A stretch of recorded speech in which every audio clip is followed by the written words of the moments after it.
Differently. Let's say AI didn't exist and I created a team of people that created that same outcome. I know exactly what to do. I know exactly the metrics. I'm like, there's nothing wrong with coaching. There's nothing wrong with helping people. There's nothing wrong with making courses. The problem is that people lie.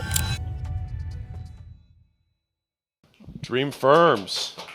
yeah, some crazy guy told me to put my brand on my t-shirt. It's free advertising. And I decided to listen to him. What's up, man?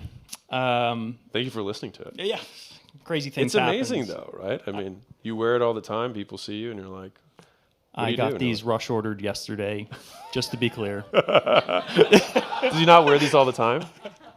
No. Disrespect. Just some quick context. Tyler Clark, my wonderful wife, Maureen, who's the brains of the operation. She's amazing. We run Dream Firms. It's essentially a coaching, consulting, agency-ish business for entrepreneurial accountants. And the last time we had a chance to speak, we talked a little bit about roll-ups and the things that are kind of like the final. Tyler was also my biggest hater, by the way. I was the president of the Hormozi hater fan club, and just proof you can outwork your haters and turn them into your biggest followers over a long enough time horizon. So I'm curious to know, what do you know about making offers in exchange for equity that you wish you knew on your first deal? Like, how has that shifted for you over time? So for you guys, I think the roll-up makes sense because you have a really clear vertical that you can go after, and there's a ton of M&A activity there. And so you're doing a lot of the heavy lifting that a private equity integrator would be doing already, because you're unifying their price points, you're unifying their messaging, you're unifying their CRMs on the back end. Like, you're doing all the work that someone who would integrate all those businesses together would do anyways. And so you're just doing it on the front end, and they're paying you for it, which is amazing, right? And so from the offer perspective, the offers that I would be making would be different than the types of offers that you'd be making, because if I were making some sort of consulting for equity thing, which we don't do anymore, and I'll tell you why I don't do them, and then I'll bladder into your thing. I don't do consulting for equity because it's not worth it. The amount that someone's willing to give versus the amount of work that is expected is not worth it for me. And so I'd rather just write a check and be like, good luck. And then pick well. And then if I choose to, like promote something or help with brand, then that's just going to be negotiated separately. I just don't like the handshake of unclear expectations around generic help. I also don't like, hey, I now belong to you for X hours per week, because that feels like the antithesis of freedom, and that is not why I got into this. So that is why I'm not a big fan of the consulting for equity model, unless it's a clear advisor relationship where you say, we meet once a quarter, whatever, and there's other advisors and there's roles for that. It's not my preferred way of doing business, but some people do it. For you guys though, the offer to me is just a clear arbitrage offer. So to me, it's a very, and for Avatar, I think they would like it, which is just like, on your own, you will sell at 4x. With me, you will sell at 9. I will give you 7 of those 9, and I will take 2. That's the deal. And I think most people would say, I would rather get 7 than 4. And if someone says, I don't want you to get 2, and I'm not willing to get 3 in order to spite you for getting 2, then I would say you're not the right fit for a roll-up. Because you have to have team players, because somebody can mess the deal up. So you have to have complete decision-making authority that has to get rolled into it. This is tag-along rights that you have to negotiate up front. Yeah. Okay. And you negotiate that by saying, listen, you don't want anyone else here to screw up your exit, and that's why no one can do it. And as long as you all trust that I'm incentivized to make this deal happen, then you can give me the decision-making authority, assuming we get over this valuation or this multiple for the aggregate. Got it. Makes perfect sense. How has your investment thesis evolved over time, and what is it today? It is unsurprisingly obvious. It's like sometimes I'm sure some of you guys have had something that like I said 4 years ago, or that you said or heard from somebody else 4 years ago, and then you're like, man, I ended up just doing exactly the opposite of that, and now I realize why that makes sense. So Warren Buffett's like, I used to buy terrible businesses at fabulous prices versus fabulous businesses at fair prices, and fabulous businesses at fair prices is a better deal. I pretty much wanted to make sure that was true. And so the first 24 months of acquisition.com, we did 24 deals in that time period, and I pretty much gave back or lost the money that I invested in all of the deals minus 3. It just wasn't worth it. And then and it was 80-20, right? Like the few champions that were there are great businesses, and we have great relationships with the founders, and they continue to keep growing and crushing it. And so that was that piece. I'll also mention that, like, if you're a really good entrepreneur, it's tough, because a business that with an entrepreneur who's not necessarily as good as you are, you will constantly want to jump in and be like, God, I'll just do it, right? On the other hand, if you have somebody who's as good or better than you, they're not going to want to give you much. And so that's something that I had to realize. And so most of the really good businesses that I've invested in have been ones where it was like at a higher valuation than I wanted, and I had less equity than I wanted, and I had to put up all cash for the deal. And then me helping was just assumed with the fact that I would want to get a good return on my investment, rather than it being like some sort of consulting-ish services related deal. So we write all checks now. That's how that's the TLDR is we just write checks. Just a quick follow-up. When you say you write all checks, you mean you're just buying out the owner entirely? No, not always. But like we just like, you got money, we got equity. That was the deal. Everything above that is me just wanting to help out of the goodness of my heart, not because there's any expectation. Very interesting. What frames do you think through when it comes to negotiations? Do you have any hard rules? What do you typically... I think there's only one rule in negotiation that matters, which is the person who needs it the less wins. I knew you were going to say that. Well, that's the hard work of negotiating, right? Is doing all the work before you get to the table. I'm a bit shocked that nobody's brought up your bot yet today, your AI. Just quick shout out. It's the best business product I've ever interacted with by. Did you see the interview with Amjad? Was that Replit the CEO? I just started watching that the other day. You can see what we actually put into it there. Awesome. I'm gonna check that out. This might sound weird, but like I was really looking forward to this interview from like a tactics perspective.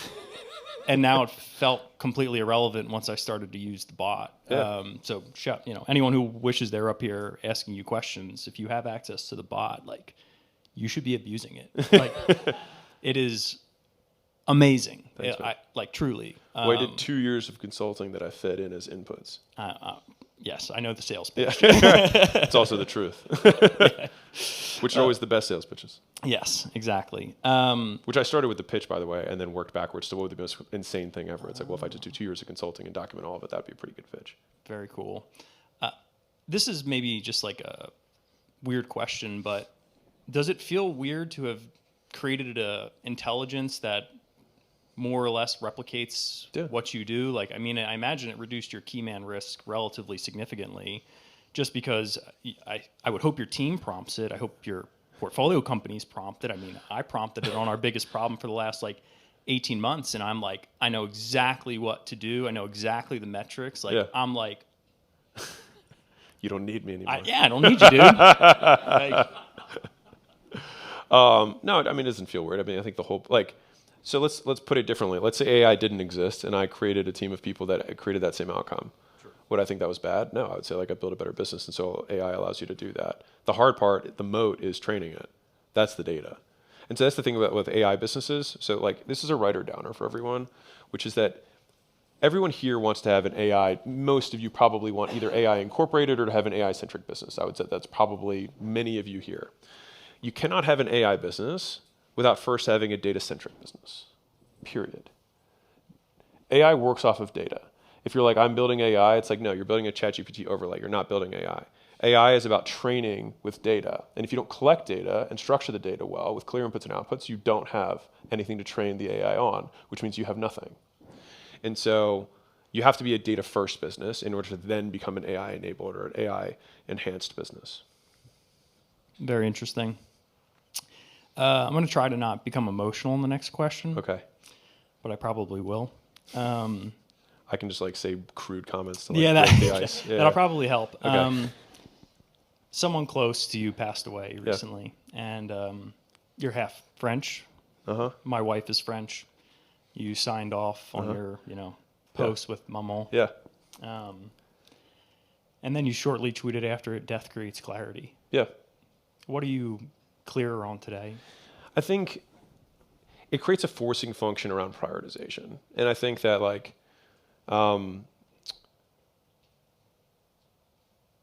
it's the ultimate razor of will this matter? And I think that writing I think writing my mother's eulogy was really valuable for me, because if anyone here has written a eulogy or an obituary or anything like that, you get to see what's included and what's not included. And a hilarious amount of the things that we stress about in life are not included. Also, a hilarious amount of the things that we strive to achieve are also not included. And so when I think about, and I think Charlie Munger is the first, he's the first person that I know said it. I'm sure plenty of people have said it before him, but I love the concept of the reverse obituary or the reverse eulogy of like, what would Alex's eulogy be? It's only going to be 500 words to 1,000. That's how long eulogies are, which, by the way, you're like, wow, that's not that long. Because people are there, they're busy. It's, it's rush hour. They got places to be, and you're not trying to take too much time. And so you have to write it out. And so usually, like, the accomplishments we have, like if I really think about like what the Alex funeral is going to be, no one's going to give a shit about how much money I made or anything like that. No, like imagine Titan of industry, right? Like some people want to be cover of Forbes or whatever it is. It's like when you go to that guy's funeral, they don't start with like, he was a Titan of industry. Okay, fine. That was one sentence. And that covers 40 years. Great. But then they're going to transition to two things, which is what I saw as the common theme, which is service and character. And so in thinking about like what are the things or what are the causes that I deem meaningful enough to serve, and then what traits do I need to exhibit in order to become the person capable of serving them at the highest level, I think everything that we do between now and then, or at least for me, is in service of that eulogy or that obituary. And I think that's the reason that death creates clarity, at least for me. When you have those nice moments, it's like, how can I benefit from this? The Solomon paradox, Yeah. the running conversation with the older version of yourself. What was the last thing Old Man Mosey said to you? If you're willing to share, of course. Oh, no, you're good. I mean, most of my stuff is me getting mocked by older me. So,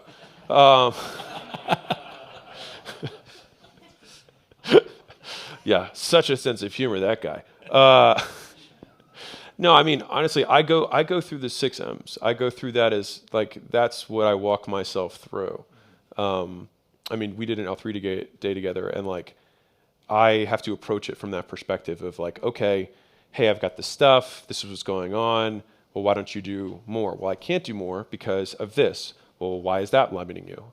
Well, because of, it's like, fine, all right, that's not a real issue. And so you keep going. And so for me, my current constraint for this business is I need 4 more C-level executives to do what I want to do next.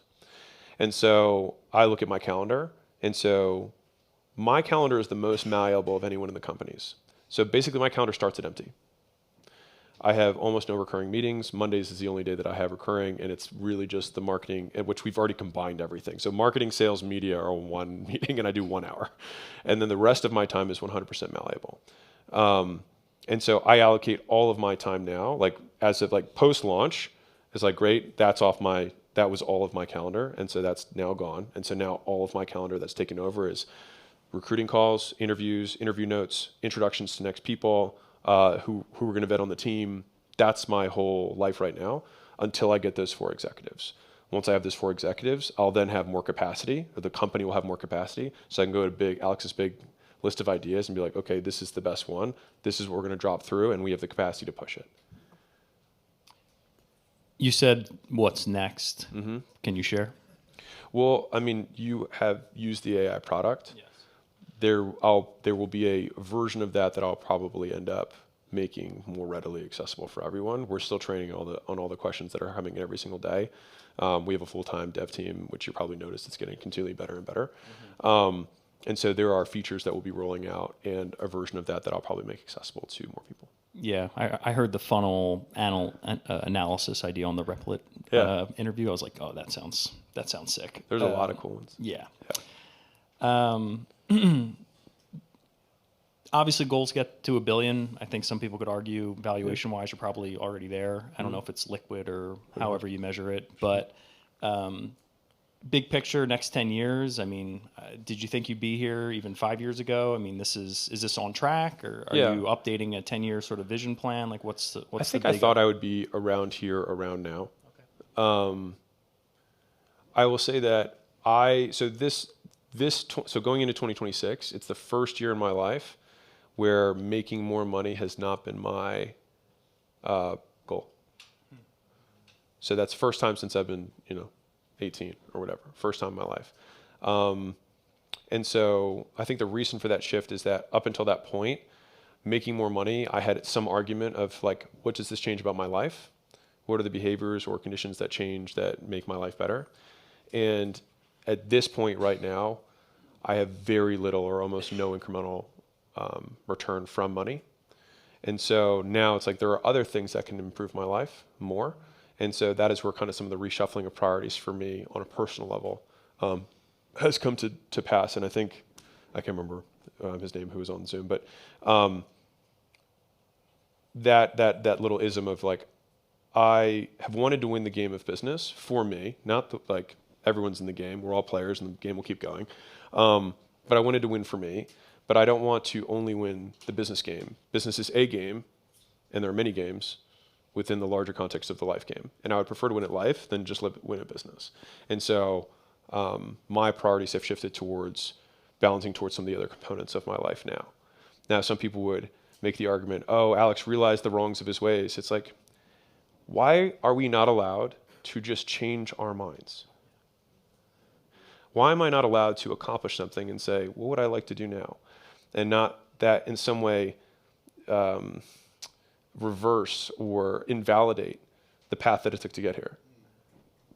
And so I just accept that this is the next, path. I think that I will make more money in the next 5 years than I did in my entire life put together, times a lot. A lot of it because a lot of the things are already in motion. And so kind of like I alluded to earlier, school will probably be a $6 to $8 billion company within 24 months. We already have the metrics. It's very straightforward from a math equation perspective of what needs to happen there. Acquisition.com will probably be a 2 to 3-ish in 24 to 36. And so me getting more there is just not like, I'm not going to be the richest man in the world. It's never been my goal. And so it really has just come down to like, what are the few things that affect my life in a positive way, and how can I optimize around those things? And I'll give you a very tactical one, which is that I have given myself permission, and some of you may laugh at this, but like I've given myself permission to work out for as long as I want every day. And so I work out like 2 to 2.5 hours almost every day of the week. And it is not good for my joints. It is not something that is like productive or biohacking. I do it because I like it. And I think at some point I was just like, I make too much fucking money to not be able to work out when I want to work out. And so it just like kind of, and I'd say that not in a self-aggrandizing way, but more so a ridiculous way, yelling at myself for how dumb it is to not do that.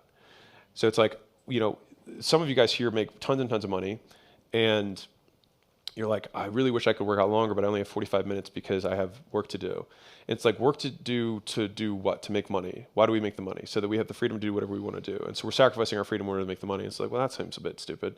And I say this as somebody who's done it, so I'm not saying that from a judgmental perspective. And so I also can understand that I say this from the position that I'm currently at, right?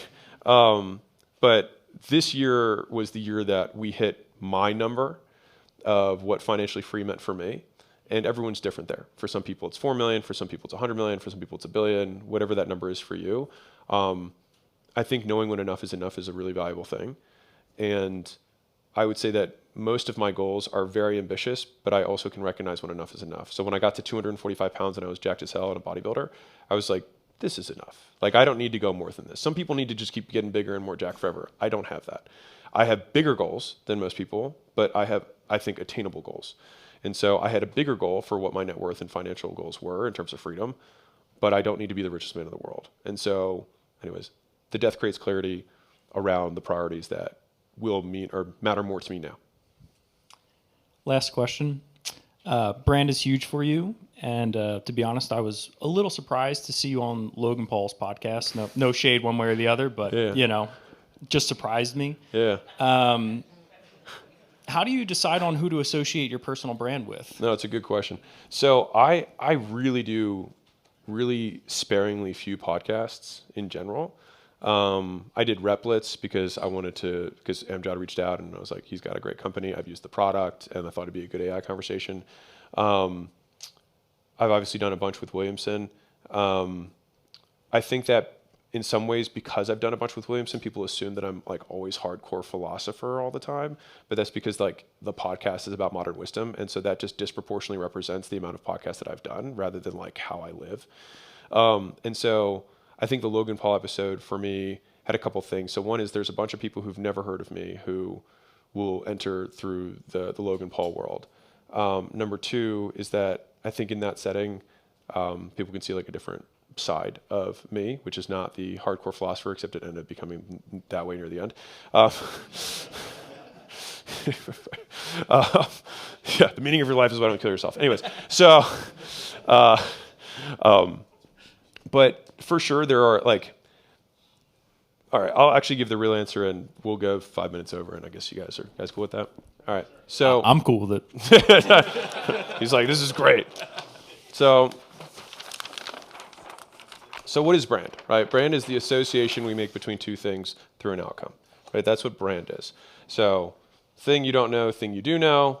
You put thing you don't know next to thing you do know. If you have positive associations, these positive associations transfer until eventually you don't need to have this thing anymore. Positive associations maintain. That's what branding is. Fundamentally, it's teaching at scale. So like if I brand so this is a tree, right? And if I say tree to a kid over and over again, they will associate the sound with that thing. And so then eventually they will say, oh, that is a tree. And so branding will have occurred, right? It's teaching. And so what happens is you have your existing brand, right? And then you have the new association that you want. And we have some people that may get left behind and say, I don't like this new association. And then you will have some people that you will gain as a result of the new association. This would be an even trade. The ideal branding move would be like this. We lose this, we gain this. And so whenever you change a brand from anything, you will always lose some and net others because any change will get some people to say no and other people to say yes. And the goal of good branding is that we net more than we lose. And so for me, if we think about the elements of brand, we have reach. So how many people, see it. We have influence, which is the percentage likely they comply with a request. Will they do what we ask them to do? And there was direction, which is like you can have influence and then it's against you, right? Like Trump has super high influence and polar, just both sides, right? Like people are like, but he changes people's behavior. So if they see it, they're either I hate him or I love him, but either way, their behavior changes, which means he has influence, right? And if a lot of people have that, then it's even bigger brand. Your parents have super high influence, very small reach. So all of our parents here, or most of your parents, if you didn't have parents, sorry. But let me tell you how parents work. So for most people, parents have super strong brand for you for very tiny reach. And so in terms of picking the associations that I want to have, I'm looking at like, okay, am I going to lose audience as a result of meeting Logan Paul? Probably not. Will I gain people who weren't introduced to my stuff? Probably. Will I gain more than I lose? Probably. I think that if I were to go on, like even like the late Charlie Kirk, he was on a show with like porn stars, right? I think he did some roundtable with that. Now, some people I'm sure in his Christian base were turned off by him doing that. Now, he would of course say Jesus was with the prostitutes, etc. And so, to a degree, like I will talk about business with anybody who wants to talk about business with me. I think if I do things or say things that are against the values that I supposedly have, then that would lose me more than anything else does. Beyond that, I see it as mostly exposure. I think that positioning can matter. Of who, like if I went on a podcast and someone was like, oh, you're just like this other guy, and it's just like, say it's a scumbag. That's a very bad move for me to get introduced to his audience. And so by and large, I tend to not speak on anyone else's stages, which some of you guys have noticed. I don't headline really anyone's stuff. And that's mostly because I don't want to associate with the other speakers. And it's partially because like, unfortunately, the way the speaking world works is that like it's very, one, incestuous, and two, like we have a significantly larger business than just about everyone that's on that circuit. and I don't want the association, because I just know that I will get that pairing will occur whether I want it to or not. And so I would just prefer, like, the strongest branding move I can do is continue to do things as myself and achieve things that I say that I will do. Ironically, that's why I was your biggest hater. But that was on Logan Paul's thing? No, way back when I first got introduced What was to it? you. What was the thing that you didn't like? You were on stage and there was just, again, incestuous. Yeah. You were kind of like sharing reputations with other people. And Yeah. there were clearly fakers, we'll just put it up there, or not as legit as you think they are. And rightfully so. Yeah. People are right to be skeptical. Right. It's easy to say you make a lot of money. It's easy to say you make a lot of revenue. It's easy to take a lifetime Stripe account and say, look, I have a $100 million business. It took me 12 years to do $100 million in sales. I ran 20% margins. And so you made $20 million over 12 years. And then half went to taxes, so there's 10. And then I lived on the 10, so I actually have $4 million in my bank account. Okay, great. But just don't claim to be a centimillionaire. And that's the issue. And so, like, fundamentally, I think, like, the direct response alternative education world, there's nothing wrong with coaching. There's nothing wrong with helping people. There's nothing wrong with making courses. The problem is that people lie. They lie about their credibility, and they also lie about their results, and they also lie through omission by making claims and expectations that are unrealistic. Like, I don't think no one is upset at Harvard because they don't promise anything. And so the idea is kind of the opposite of marketing if you want to maintain a reputation, which is promise nothing, deliver a ton. It's just hard to sell that way, right? And that's why branding is important. And so I'll wrap this. I know this one was a little long, but hopefully you guys got value from it. So I did an upsell at the book launch, which was for if someone donated an extra $18,000 worth of stuff, which was 800 more books or 1,000 more books, we give a discount. So it's 1,000 more books they had to donate. So Tyler was in. Thank you, appreciate it. And you're going to see we're doing a massive push to distribute the books. It launches next week, so look out for that. But anyways, that group has been exceptionally positive. It's like, I think it's awesome. Yeah, it's been great. But the sales process for this was an 11-minute video with 0 sales call and a button. And it was like, if you're the type of person that can get sold with an 11-minute video, then this is something that should be a no-brainer for you, and you will love it because you're the type of person who will like this. Didn't even watch it. Yeah. Even better. Right? And so, but that's exactly the point. It's just like, once the brand gets high enough, then you can just make the offer with no promises and say, hey, every other thing that you've bought from me has been good. You'll like this too. Trust me. And then people will buy. And as long as I keep that promise, the next time I have a thing, hopefully you'll still want to get it. And then that cycle continues to reinforce. And so that is the brand loop. It's like what you say about you, what other people say about you, and then finally what the customer thinks about you after delivering the product. At that point is the final point. So, like, said differently, if you're going to go see a movie, you see the advertisements of the movie first. And then you're like, that looks interesting. And then a friend of yours sees the movie and you're like, was it good or bad? And they're like, oh, it was good. And you're like, oh, okay. Now I'm way more likely to see it. But then when you go to the movie, you don't really care what your friend said. You're going to make your own call on whether you like the movie or not.